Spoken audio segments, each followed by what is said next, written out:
This is basically going to be hand washing. So it doesn't matter whether it's a sweater that you've knitted, either seamless or seamed. It can be a store-bought sweater that you need to wash. This is all sort of the same thing as wet blocking your sweaters.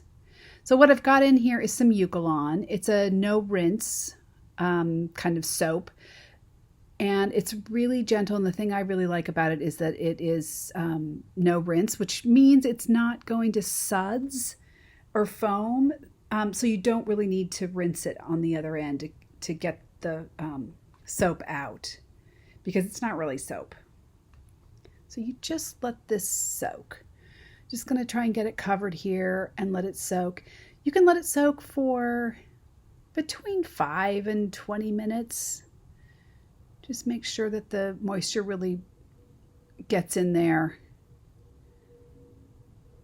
And since we're just, this sweater I'm just blocking, so I just want to get it covered in water, let it soak for a few minutes, and then come back to it. This has been soaking for about 10 minutes.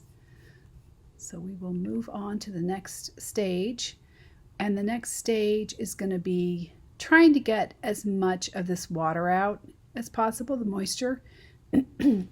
So this pop-up dryer comes with the sweater care kit, and we're going to use it for drying later. I like to also use it at this stage.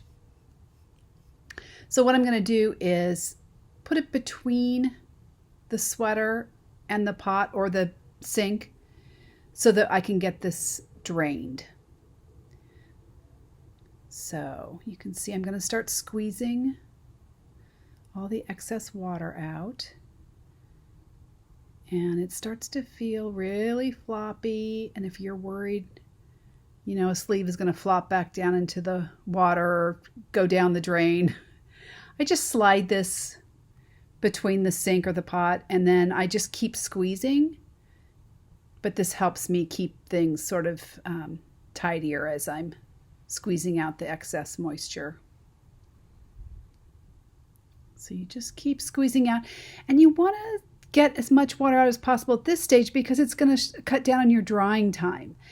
If you have a front-loading washing machine with a gentle spin cycle, you can zip a sweater into a lingerie bag and spin it on gentle.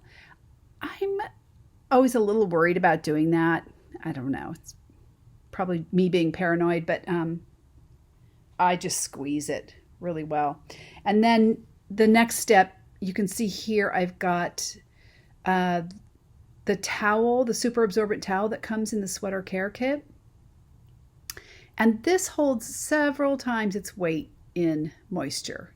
You could also use a beach towel or a regular towel, but this one really, really sucks up moisture. It's that ShamWow material. So we just want to lay this out relatively flat. And then we're just going to roll it in this towel.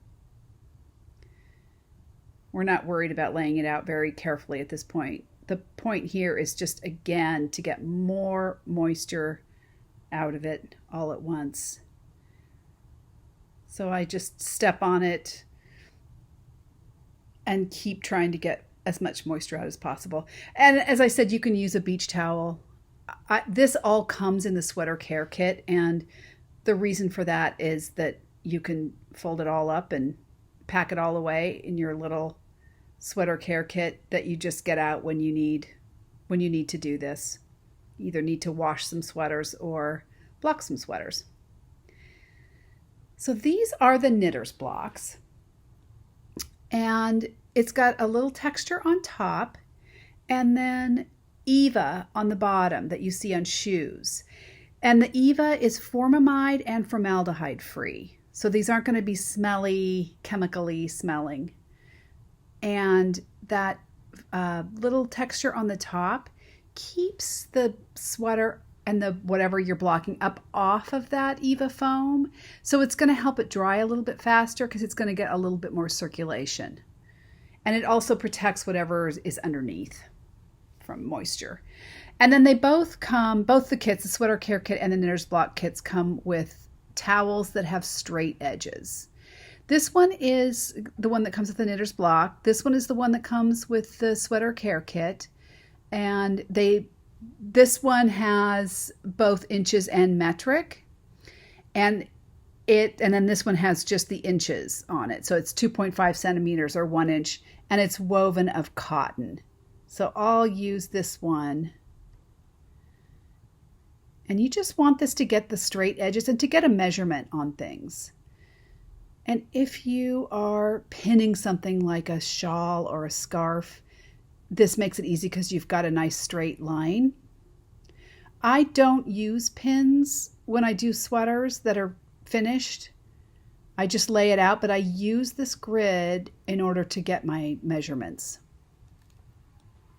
So now we put the wet sweater on top, and it's gonna feel like a kind of like a big wad of wet dough. It's may feel really fragile, but that's okay. Just start to lay it out, and you can just pat it and massage it to get it into the shape that you want. When you first lay it out, it's probably going to feel like it's kind of long and skinny, and that's okay. Just lay it out. Don't be too worried about messing it up, and then pull it out to the width that you want. And you can just pat and massage and just keep working it until you've got the measurements you want. Same with the sleeves, shoulder, everything. You can, and you just count those squares in order to get a count on the measurement and make sure it's what you want. So if each of those is a square or is an inch, each square is an inch, I'm going to count over and make sure I've got the bust width I want. So yeah, that's 19 squares wide, which gives me a 38-inch bust, which is exactly what I wanted. And I don't use pins at the bottom. First of all, I don't always mind a little bit of a roll. If you want to, you can pin along the bottom, but I just lay it out and let it, kind of do its thing. Just going to stretch it out so I get the measurements I want. And then, yeah, if you feel like you need to use some pins here and there, you can. But for the most part, I just lay it out and get it to measurements. And then I would let this sit for a good, at least an hour, probably closer to half a day. And then I would use the pop-up dryer again. So toward the end, once it's set, I would definitely let it sit and start to dry. I'm going to go ahead and do this next step. Ordinarily, I wouldn't do it yet. But what you're going to do once it has started to dry is slip this pop-up dryer underneath it. You can see this is really too wet to be doing this right now. This is why you wouldn't do it right at this point. But I'm just going to show you. Pretend like it's drier than it is. Pull it out to shape and get it up on the pop-up dryer. And this is gonna, once I've got these popped together, so it's got two straps, you're gonna click both straps together underneath, and that pops the sweater up, and now it's gonna get air all the way around. You don't have to worry about flipping the sweater or dealing with it again. You're just gonna let the air circulate all the way around it. You can kind of move the whole thing to a place in your house that gets more air and just let it finish off here. And again, you can do this with sweaters that if they're store-bought and you don't want to take them to the dry cleaner, you can do this. This works for sweaters that you're wet blocking. Same process if you're going to go back and wash them after you've worn them for a while. And that's sort of the basics of wet blocking or washing your sweaters using either the Sweater Care Kit and or the Knitter's Block all together.